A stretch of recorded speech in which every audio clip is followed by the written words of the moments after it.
al-famu wal farju, mulut dan kemaluan. Jadi lisan ini jamaah rahimakumullah tidak bisa sembarangan kita pakai begitu saja. Setiap kata yang keluar dari lisan kita ada perhitungannya di sisi Allah Subhanahu wa taala. Dalam surat Qaf Allah berfirman, "Ma yalfidhu min qaulin illa ladaihi raqibun atid." Dan tidaklah satu ucapan pun yang keluar melainkan di sisinya ada malaikat raqib dan atid yang mencatatnya.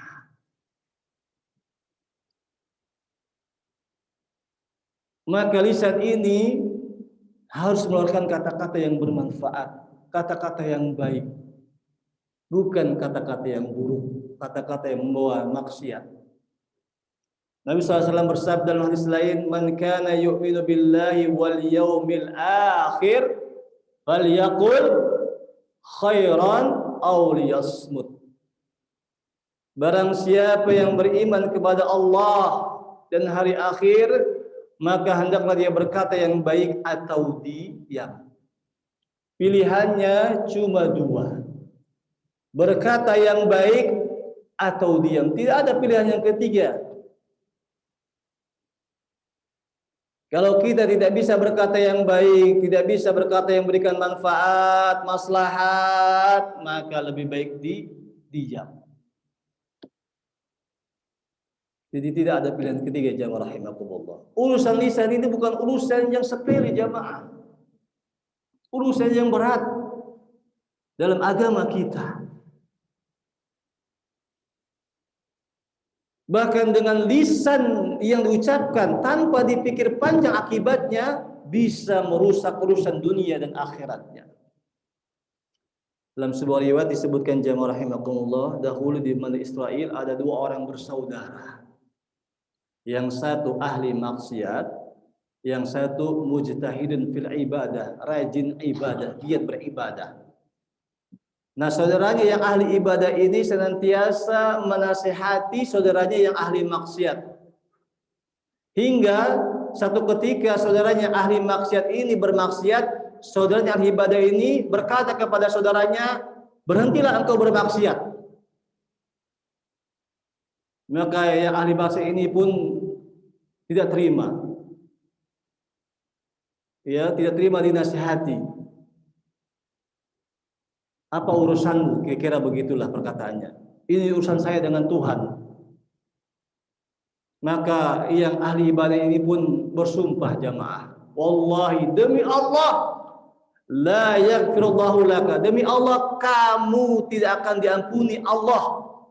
Saking keselnya mungkin, saking jengkelnya melihat saudaranya ahli maksiat tidak mau berhenti bermaksiat. Dia sampai bersumpah kepada Allah, demi Allah, Allah nggak akan mengampuni dosamu, atau demi Allah, Allah tidak akan memasukkan ke dalam surga. Dia bersumpah jamaah, memvonis saudaranya tidak akan diampuni oleh Allah dan tidak akan masuk ke dalam surga. Sampai akhirnya di hari kiamat Allah hisab mereka berdua.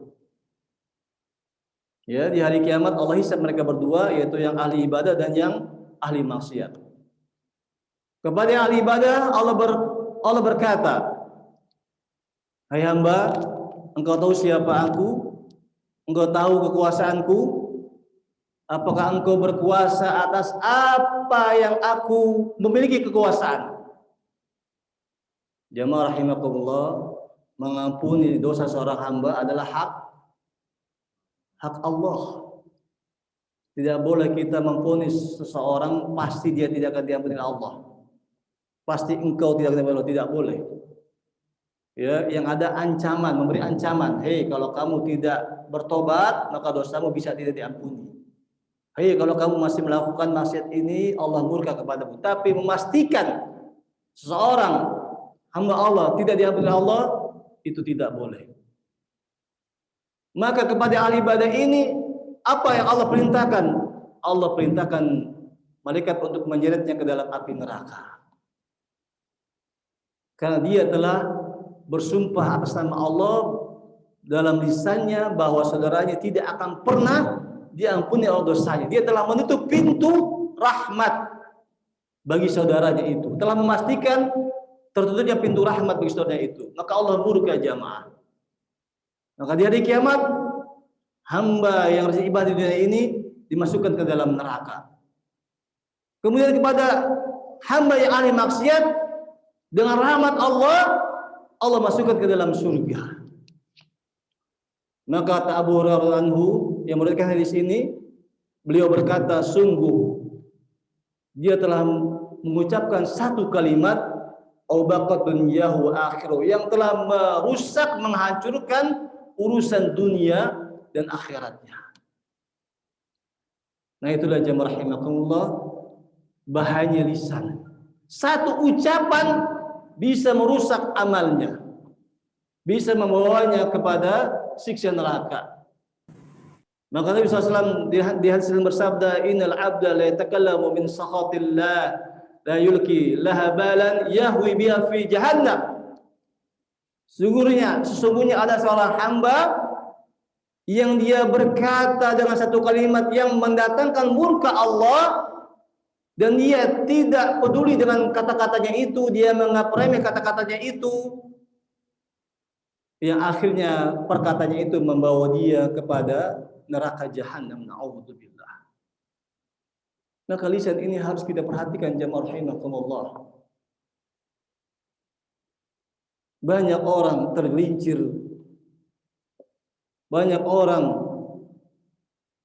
dimasukkan dalam neraka karena lisan ini. Pepatah kita mengatakan, mulutmu harimaumu. Mulutmu harimaumu. Gara-gara perkataan ribut antar kampung. Gara-gara perkataan masuk ke dalam penjara. Benar enggak? Banyak kan yang begitu kan? Mungkin tidak dia berkata-kata, tapi dia menulis di status melalui media sosial, nulis di WA, di Facebook, di Twitter, kata-kata yang mengundang permusuhan, yang menyebabkan perpecahan. Mulutmu harimau. Pepatah Arab mengatakan, salamatul insan fi hifdzil lisan. Selamatnya manusia dalam menjaga lisannya. Maka jangan diremehkan jemaah kalau lisan ini. Lisan ini kalau tidak bisa berkata yang baik, diam. Atau kita perbanyak zikir kepada Allah dengan lisan kita, sehingga tidak ada kesempatan lisan ini untuk berkata-kata yang buruk, karena sibuk lisan ini berzikir kepada Allah Subhanahu wa ta'ala. Nabi berwasiat kepada sahabatnya, la yazalu lisanuka rabban min dzikrillah. Senantiasa basahi lisanmu dengan zikir kepada Allah Subhanahu wa ta'ala. Kita banyak berzikir kepada Allah jamaah. Baca tasbih, takbir, tahmid, tahlil. Jadi lisan ini kalaupun tidak bisa berkata yang buruk, kalaupun tidak berkata yang buruk, maka senantiasa dia berzikir kepada Allah Subhanahu wa ta'ala. Jadi tidak ada celah bagi lisan untuk berkata yang buruk. Bahkan jamaah rahimakumullah, di antara amal yang ringan tapi pahalanya besar adalah zikir kepada Allah Subhanahu wa ta'ala. Amalun yasir thawabun azim. Amal yang ringan, mudah, tapi pahalanya besar, zikir kepada Allah. Ya, dalam sebuah hadis disebutkan, kalimatani khafifatani 'ala lisan, thaqilatani fil mizan, habibatan rahman, subhanallah wa hamdi, subhanal azim. Dua kalimat yang ringan bagi lisan untuk diucapkan, memperberat timbangan kebaikan di hari kiamat, dan dicintai oleh Allah, yaitu kalimat subhanallah wa bihamdi, subhanallahil azim. Jamaah rahimakumullah.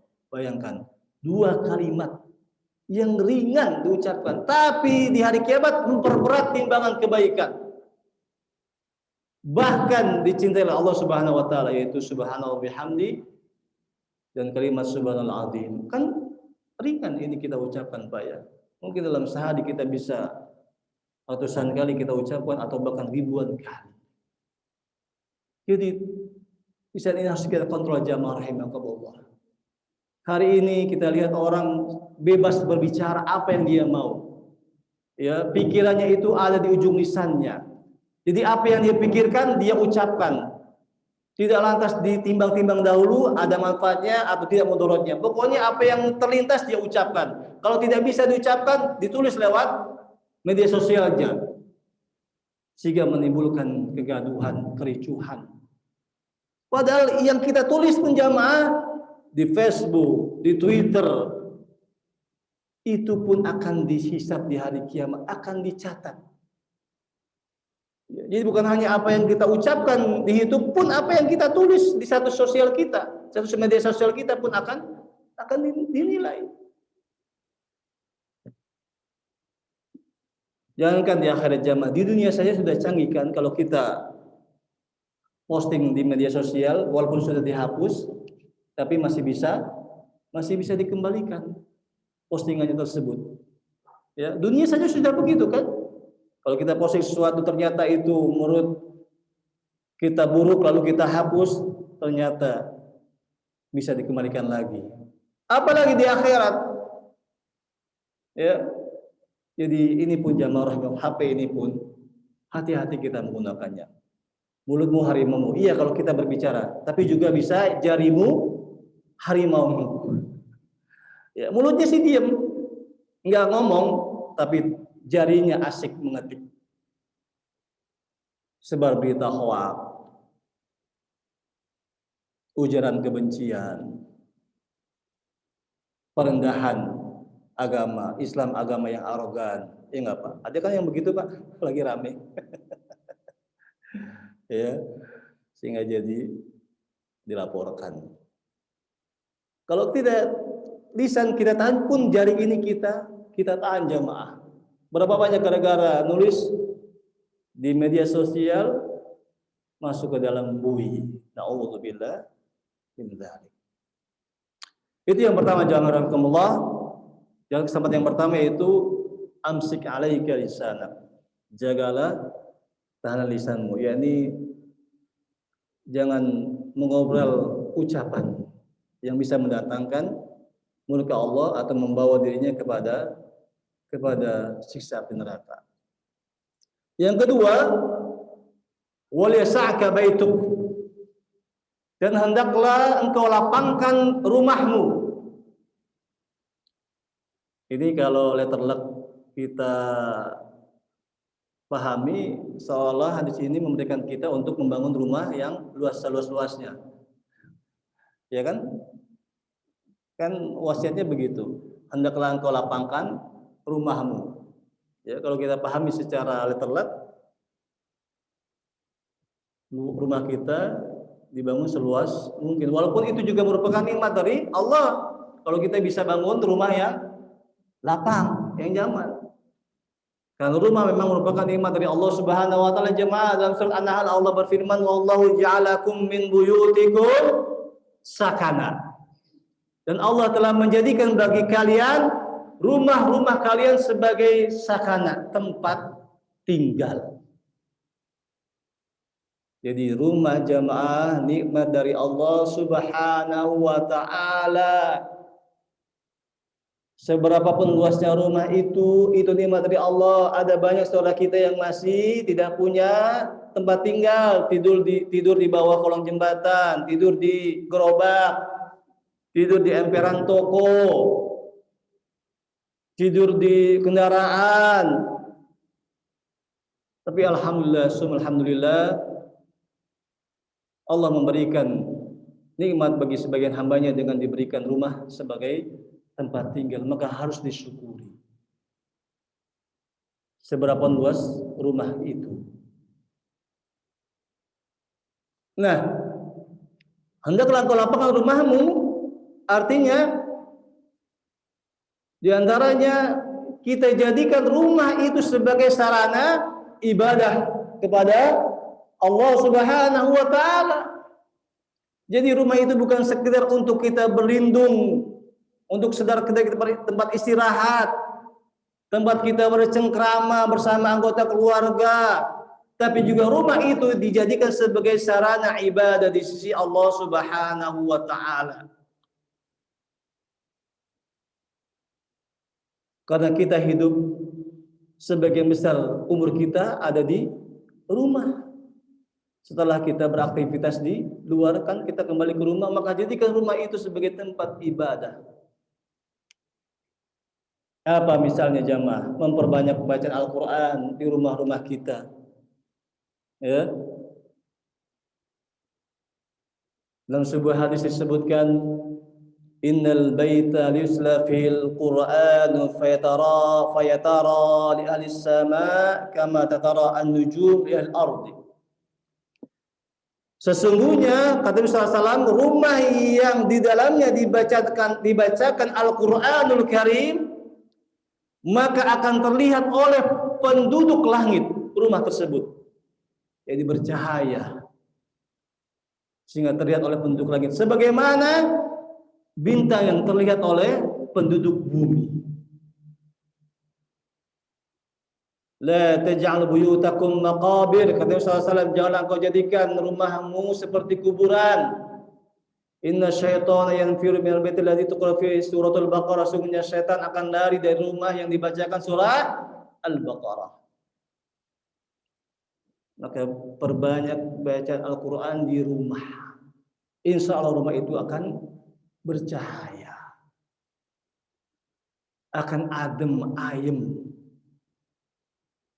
Ya, tidak ada keributan yang luar biasa. Jadi rumah itu seperti ungkapan baiti jannati, rumahku, surgaku. Banyak baca Al-Quran, juga banyak salat-salat sunat di rumah. Bahkan afdolnya salat sunnah itu di rumah. Afdalu salatil mar'i salatu fi baitihi ilal maktubah, kata Nabi SAW. Seutama-utama salat seorang adalah di rumahnya, kecuali salat yang wajib. Dia berjamaah di masjid kalau laki-laki. Jadi perbanyak salat sunat di rumah jamaah. Silakan Bapak ya yang mau qobliyahnya, ba'diyahnya, salat sunat rawatib di rumah. Isi rumah itu dengan memperbanyak salat-salat sunat agar memberikan keberkahan bagi rumah itu. Di waliyasaka baituk, hendaklah engkau lapangkan rumahmu adalah diantaranya itu jadikan rumah itu sebagai sarana ibadah kepada Allah Subhanahu wa taala. Rumah merupakan nikmat dari Allah Subhanahu wa taala. Atau arti yang lain apa? Yaitu kita punya sifat qanaah. Yani seberapapun luas rumah itu tadi, kita tetap merasa lapang dengan rumah kita. Walaupun rumah kita ukurannya kecil, tidak sebesar tetangga kita, tapi kita bersyukur dan punya sikap qanaah. Yani rumah itu tetap terasa lapang bagi kita, sehingga kita tidak stres dengan tetangga kita. Wah, rumahnya makin luas ya. Timbul iri, hasad.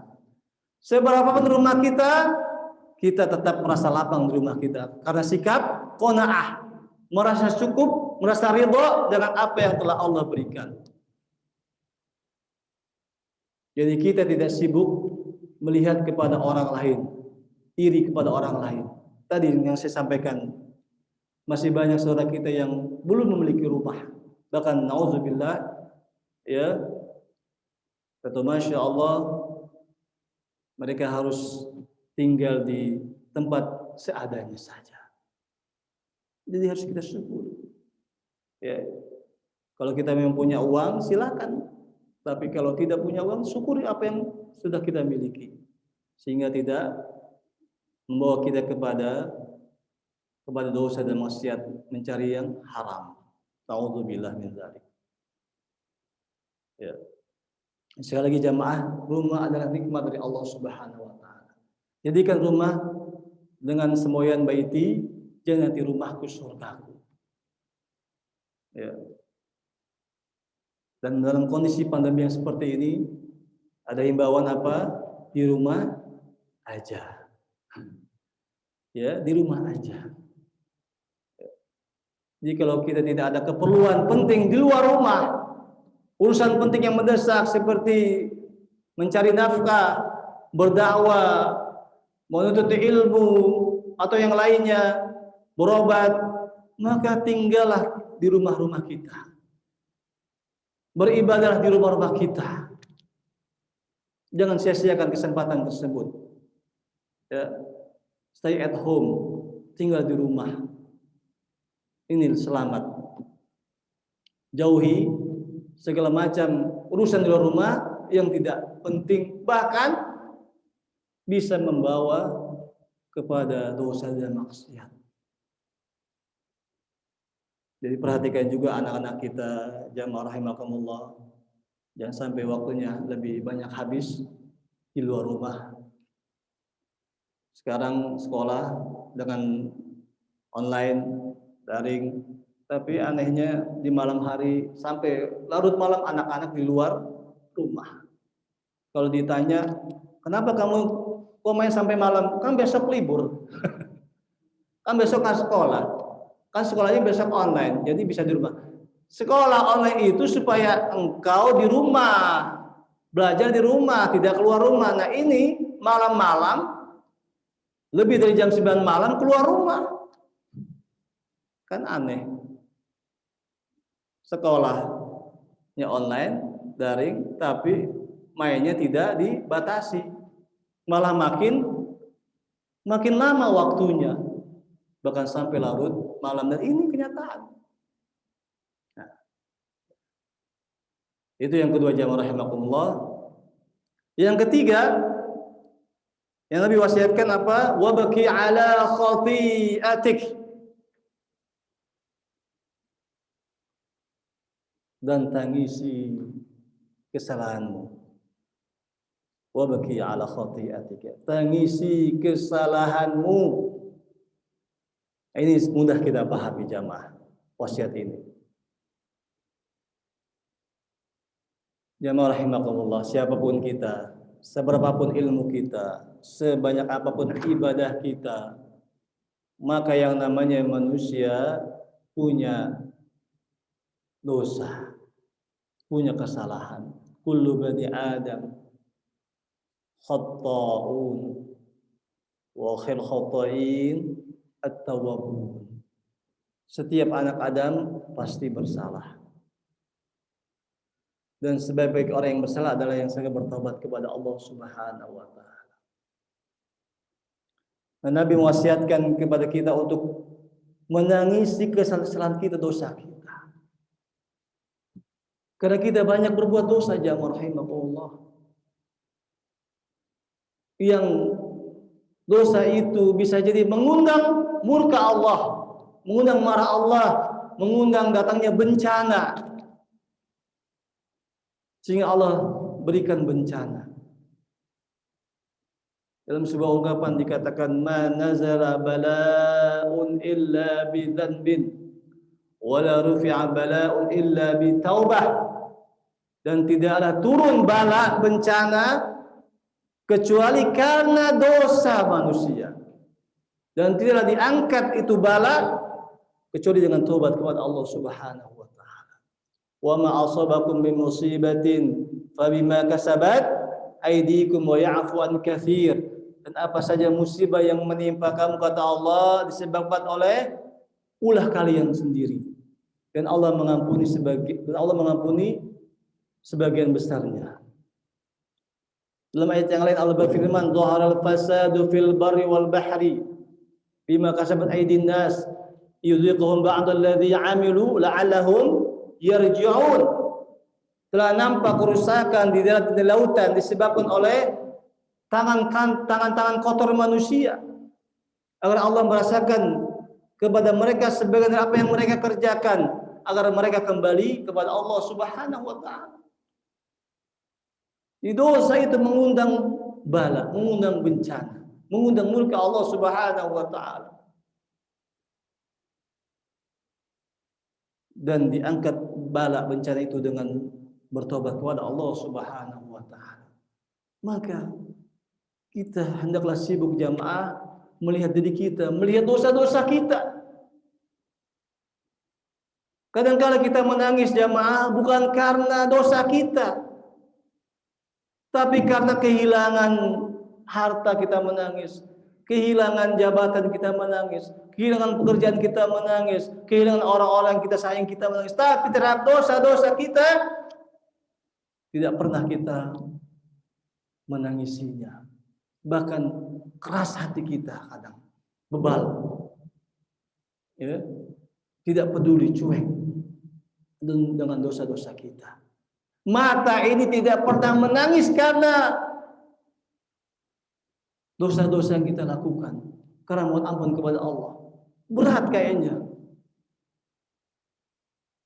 Tapi ketika dikabari atau kita mengalami suatu hal yang mengakibatkan kehilangan kita punya, kita menangis. Para jamaah rahimakumullah, di antara mata yang tidak akan tersentuh api neraka, kata Nabi SAW, ainun bakat min khasyatillah, mata yang menangis karena takut kepada Allah Subhanahu wa taala. Itu di antara mata yang tidak akan tersentuh api neraka. Bahkan di antara 7 golongan di hari kiamat nanti yang Allah berikan perlindungan, sab'atun yudhilluhumullahu fi dhilli yauma la dhilla illa dhilluh. Ada 7 golongan di hari kiamat nanti yang Allah berikan perlindungan yang tidak ada perlindungan kecuali dari Allah. Salah satunya siapa? Rajulun dzakarallahu khalian fafadat 'ainahu. Seorang yang berzikir kepada Allah khalian, dalam keadaan menyendiri, berkhalwat di malam hari. Dia berzikir kepada Allah sendirian. Fafadat ainahu, lalu mengalirlah air matanya, menangis. Berzikir kepada Allah dengan dikala sendirian dan menangis. Kan kita kadang-kala menangis ketika zikir bareng-bareng. Ya, zikir bareng-bareng rame-rame ngelihat sebelahnya menangis, kita terbawa menangis. Tapi begitu berzikir sendirian, kok nggak bisa ini air mata keluar. Padahal yang utama adalah zikir dikala menyendiri dan dia menangis. Jadi hendaklah jamaah kita sibuk untuk melihat dosa-dosa kita. Jangan sampai justru sebaliknya kita sibuk mencari dosa orang lain. Sibuk mengorek-ngorek aib orang lain, melupakan aib dirinya. Ya, ibarat pepatah apa jamaah? Semut di seberang lautan tampak, tapi gajah di pelubuk mata tidak tampak. Dosa orang lain dia cari-cari, dia korek-korek, dia umbar-umbar. Tapi dosa dirinya tidak dipedulikannya. Seolah dirinya ini suci, bersih dari dosa. Kesana kemari mencari aib orang lain, tapi lupa melihat kepada aib dirinya sendiri. Tuba liman syaghalahu aibu an uyubin nas, kata Nabi SAW. Berbahagialah orang yang sibuk dengan aib dirinya daripada dia menyibukkan mencari aib orang lain. Ini wasiat ini jamaah memberi pesan kepada kita, hendaklah kita sibuk dengan diri kita sendiri dan jangan menyibukkan dengan urusan orang lain. Di hari kiamat nanti kita akan dihisab tentang diri kita sendiri. Ya, maka sibuklah kita muhasabah terhadap diri kita. Banyak istighfar, banyak mohon ampun kepada Allah Subhanahu wa taala. Dan juga banyak berdoa jamaah di kala musim seperti ini, kita banyak berdoa kepada Allah, mohon Allah angkat bala bencana dari kita. Di antara doa yang bagus yang disebut dalam Quran, ada doa yang berbunyi Rabbana la tu'akhidna in nasina au akhtana. Itu doa yang sangat bagus jamaah. Ya Rabb kami, jangan Engkau siksa kami. Azab kami sekiranya kami lupa atau kami salah. Doa mohon kepada Allah agar Allah jangan menurunkan siksanya. Ini hendaklah kita memperbanyak doa ini jamaah rahimakumullah. Ya. Jadi sibukkan diri kita dengan muhasabah, dengan melihat kepada diri kita yang begitu banyak dosa ini jamaah, dan tangisi dosa kita, mohon ampun kepada Allah, bertobat kepada Allah di setiap waktu. Bertobat itu bukan perkara temporer jamaah, tapi perkara yang terus-menerus sepanjang hayat kita bertobat kepada Allah Subhanahu wa taala. Mohon ampun kepada Allah. Bertobat itu bukan urusan nanti. Nanti kalau sudah tua, nanti kalau sudah pensiun, nanti kalau sudah nggak lagi kerja, tidak. Tapi bertobat setiap saat kita bertobat kepada Allah dan dimanapun kita berada. Kita mohon ampun kepada Allah Subhanahu wa taala dan jangan menganggap remeh dosa jamaah. Jangan pernah menganggap remeh dosa. Ya, yang ketiga tadi wasiat Nabi apa? Wa baki ala khati'atika. Tangisi dosa-dosa.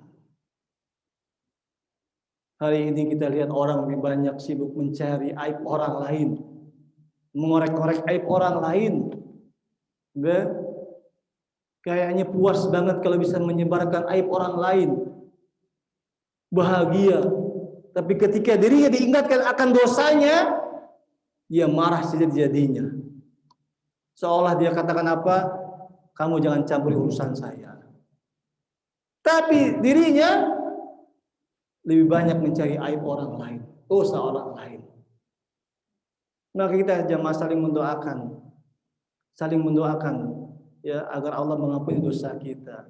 Rabbana ighfir lana wa li ikhwanil ladzina sabaquna bil iman wa la taj'al fi qulubina ghillal ladzina amanu rabbana innaka ghafurur rahim. Ya Rabb kami, ampuni dosa kami dan dosa-dosa kami yang telah mendahului kami dalam keimanan, dan jangan Kau jadikan kedengkian di hati kami.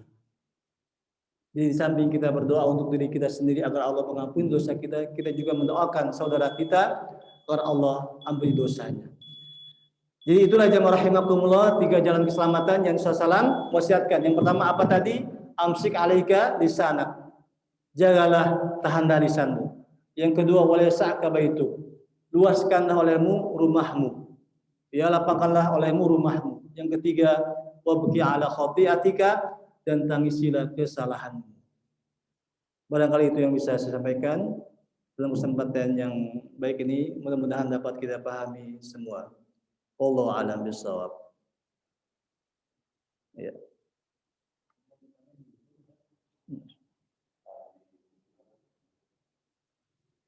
Kalau bisa saya jawab ya. Kalau tidak bisa saya jawab, maka mohon maaf tidak bisa saya jawab.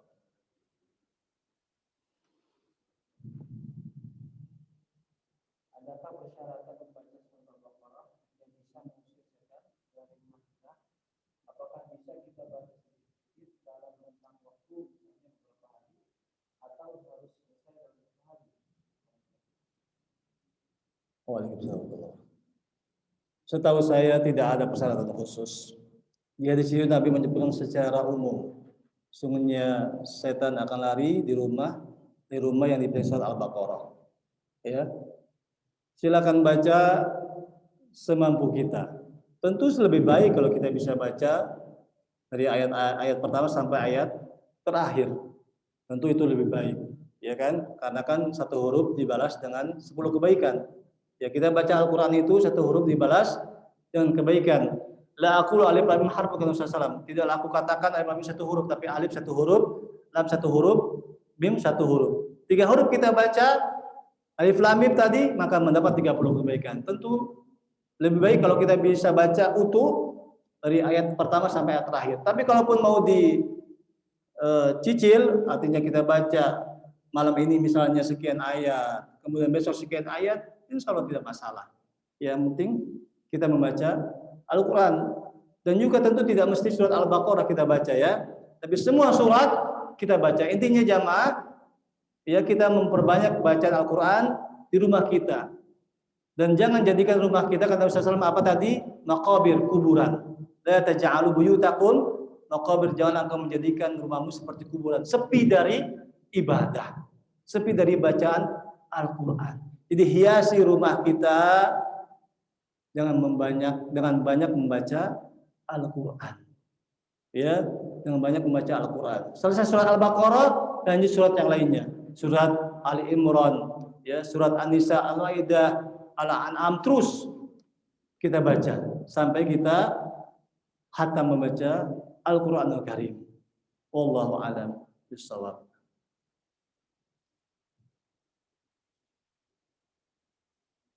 Cukup? Iya, silakan.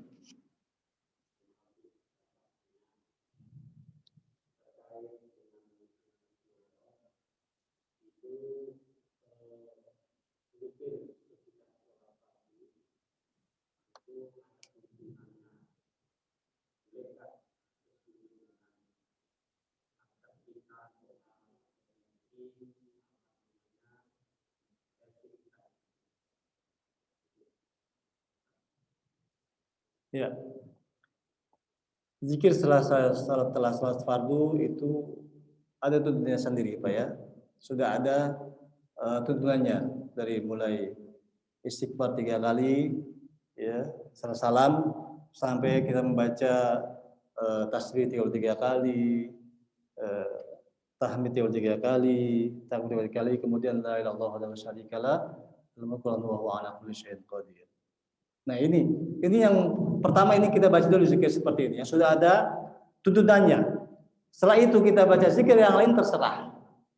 Bapak membaca istighfar 100 kali, ya, kemudian baca tasbih lagi 100 kali, silakan. Tapi yang dari salam, ya, sampai tadi tasbih, tahmid, takbir, ini yang kita dahulukan agar kita mengikuti sunnah Nabi Sallallahu Alaihi Wasallam.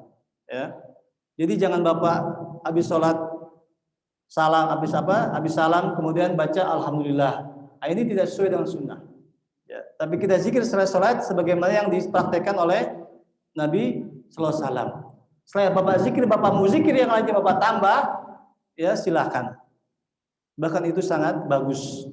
Ya, apalagi kalau di waktu habis subuh seperti ini, ya, memperbanyak zikir, kemudian setelah itu sholat isyraq, ya, 2 rakaat, itu pahalanya kan seperti haji dan umroh secara sempurna, ya.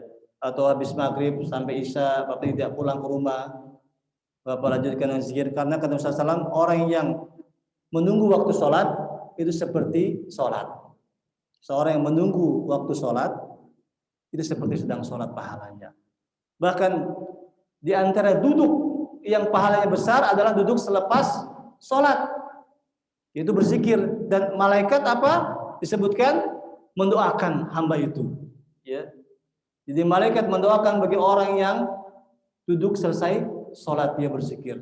Malaikat akan berdoa apa? Allahumma gfirlahu, Allahumma hamhu, ya Allah ampunilah dia, ya Allah rahmati dia. Ya, di antara duduk Pak, duduk yang agung, duduk yang luar biasa adalah duduk berzikir sehabis sholat, karena malaikat mendoakan kepadanya. Allah maghfirlahu, Allah marhamhu, ya Allah ampunilah dosa orang itu, ya Allah ampunilah rahmat, ya Allah rahmatilah orang itu. Wallahu a'lam bishawab. Gimana? Ada lagi Pak? Cukup ya?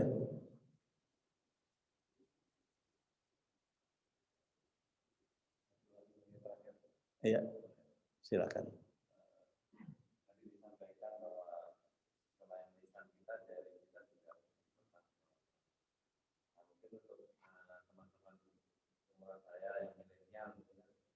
Kamu masih milenial.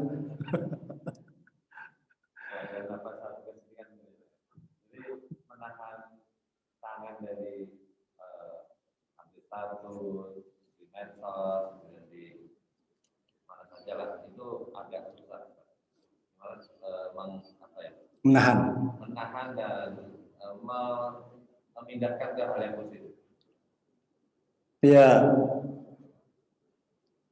pertama tentu berdoa kepada Allah. Jangan lupa ya Pak ya, doa silahul mu'min, doa senjata orang beriman. Berdoa kepada Allah, ya Allah jadikan saya senantiasa berada dalam kebaikan ketika saya berbicara, ketika saya melihat medsos misalnya. Jadi agar yang memberikan manfaat, ya. Jadi kita memperlindungan kepada Allah agar tidak tergelincir dalam kesalahan. Kemudian juga tentu melihat akibatnya. Berapa banyak orang yang berakibat buruk gara-gara jarinya ceroboh dalam memposting sesuatu di medsosnya.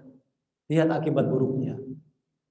Tapi yang paling penting tadi, kita harus yakin bahwa apapun yang kita tulis, termasuk yang kita ucapkan itu nanti akan dihisab oleh Allah Subhanahu wa taala. Ya. Allah akan menghisab semua usaha kita. Ya, semua akan menjadi saksi bagi kita. Kemudian lagi juga biasakanlah posting misalnya yang bermanfaat. Ya, bermanfaat, posting yang bermanfaat, yang bernilai kebaikan. Yang apabila orang melihatnya akan menambah ilmu bagi yang membacanya, akan menambah rasa takut kepada Allah, akan menggerakkan orang untuk berbuat yang baik. Ya.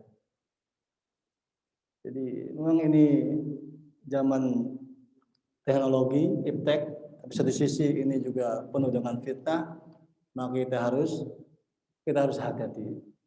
Jadi ya HP ini kita isi dengan hal yang baik ya, download aplikasi-aplikasi yang Islami, Quran, hadis, ya, sehingga tidak ada kesempatan bagi kita untuk tadi misalnya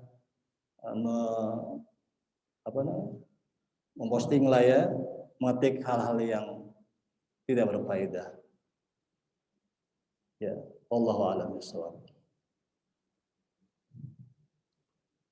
Cukup.